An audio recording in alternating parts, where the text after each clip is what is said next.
А защо ги режеш сега? Ти можеш да кажеш кои трябва да се режат и кои не? Да. А защо? Кое трябва да се реже и кое не трябва да кажеш ли? Да, госпожо. Сега, в този момент остава след както да си го знам. Една-две пъпки, повече не. Да може вече да се даде много плод. Една-две.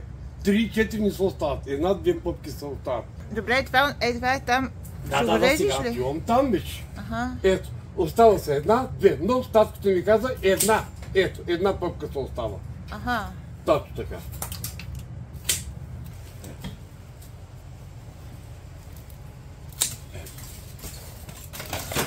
Ето е това. Даже има което е съхнало, да кажем, ето и това сега, това това е не хубаво, това се режи, така. Ако е съхнало, го режеш? Да. Ами това тук няма ли да го се режи? Ето и него сега, ето, оставам си една пъпка, една-две, ето, так,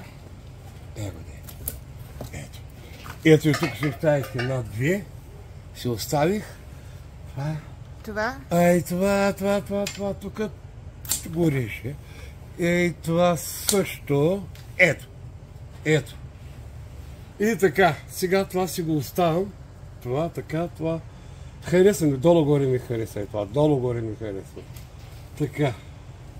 Ето и също.